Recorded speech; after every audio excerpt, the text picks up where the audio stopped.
Alright guys, what's up? We're back with some PSO2. I was freaking recording my voice while showcasing this fight and my guide on, making it easier on how to beat Masquerade. And my mic, of course, did not pick it up. So I have the video footage, which I'm going to, commentate over. Because basically, while I was showcasing this boss fight, I just basically wanted to give you a walkthrough on what you needed to do to avoid, some of his new attacks and what I did to prepare going into this fight. But turns out I ended up beating him while just trying to do a simple guide. So I ended up beating him for the second time, which is really nice. My heart was like pounding. I absolutely love this fight because it just it's such a thrill, like it makes my heart just pound. I'm like on edge and stuff. So I'm basically going to show you what I eat, going into this fight, which is basically just one seafood, one vegetable, one fruit, and the rest was just all crisp meat. So that's pretty much what I used going in here. I thought I had a bit more health and defense, but apparently I did not. So right here, I'm just showing off the weapon camo a little bit. Right now, it's here over the double saber, which is the weapon used by the fighter class. I've been loving that class a lot lately, so it looks really nice. When you have it sheathed, it's normal, and then when you take it out to attack, it turns into, his powered up sword. So it's just really cool. I'm so happy to have this camo because we just have not had, many transforming weapon camos. And, the last time I remember us having one was like the Junkyard Dog and the Blood Scythe, which was like a long time ago. So basically what I was using was the Slayer class because the Slayer has this weapon action that's just absolutely too good. It's just freaking broken. And then I'm quickly going to show you the skill points that I spent in the class for the Slayer and the Waker. I'm going to be using the Waker on sub because it gives you so many defensive options, like giving you more health back when you heal. Sometimes it does not consume health when you heal, and sometimes when you take a hit, the pets can reduce the damage or nullify it or something like that. So Waker is very good on sub if you think you're gonna take a few hits. So there's my Waker and Slayer subclass tree. And in order to get into this quest, it's the same like other dual quests. Just go to task, go into dual quests, extra duels, and then you'll see all the depths there. So 9 and 10 is the ones that we unlocked. What I really like about this fight is that they bring you back to the very start of the game. When you first start NGS, your character falls out of that pod, and Aina comes to find you. So this is basically the area where the last fight takes place. And it has a little cinematic when you first start the fight. As you can see, it just kind of shows some zooms up like that. And he's like in Ultra Instinct because he's all white and he's all super powered up. And man, it's just a crazy freaking fight.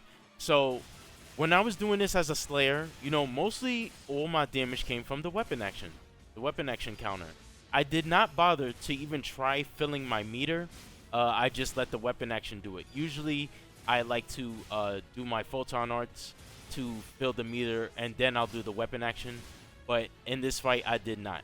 So when he does his moves that have like the orange fiery effect around it, you cannot block or dash counter these moves. You have to get out of the way completely. So he has that new move where he sinks into the ground. You have to just get out of the way.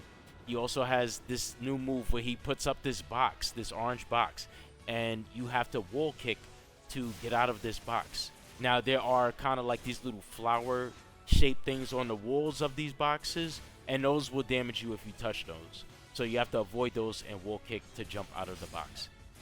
When I was in this fight, usually when I play this game, I play on pad, and I have auto wall kick on. I don't know, a lot of people probably dislike it. I like to have it on. But in this fight specifically, I turned it off. I thought it was better to just have it off and for me to manually wall kick when I get out, because you don't want it to happen automatically, and then you end up hitting your head on one of those flowers or something.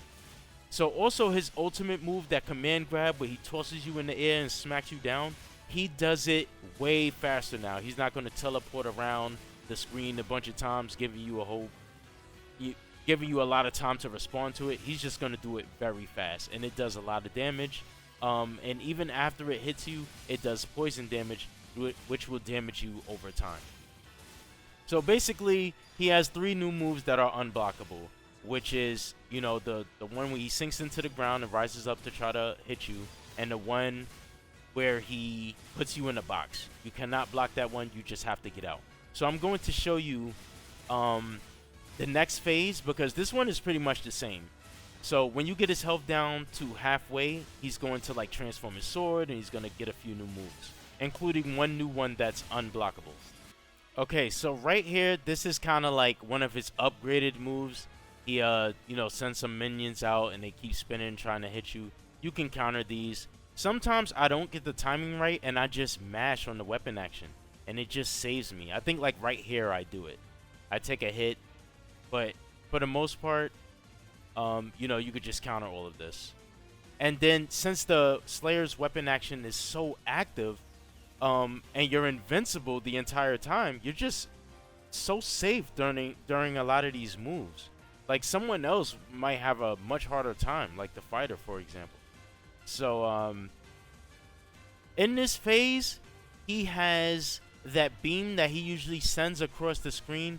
You cannot counter that. He's going to have these pods up every time he does it, and you basically have to hide behind the pods when he does it. So right here it is. So this move, when he does that beam that sweeps across, the only way to survive it is to hide behind those pods. And the pods will always be there when he does it. So you don't have to worry about him, you know, just doing it when it's not there on some broken stuff. And yeah, that's pretty much it. Let the weapon action help you. Let the Waker save you a bunch of times by not consuming Resta and give you a lot of Resta back, also protecting you from some hits. This fight is also going to be a lot of RNG as well. Sometimes the Waker is going to kick in and help you a lot, and sometimes it's not. You know, so just wait for one of those times where it really kicks in to help you. But the more you play this fight, the better you're going to get at it. When I played this on my first time, I used Mars and I think a Scapegoat. But when I was, you know, fighting him right here, you know, showing it off how to beat him, I don't think I used a Scapegoat or Mars. So, you know, the more you play this guy, the better you get at him. And just kudos to Sega for making such an awesome boss that will really make you rage, but, you know, you could just learn to find and appreciate this boss, because, oh man, it's just such great design, and it's just set up in a way where it's super hard, but it's not impossible. Alright, so thank you guys for watching. If you're still here, leave a like on this video. I'd really appreciate it. I will see you all next time.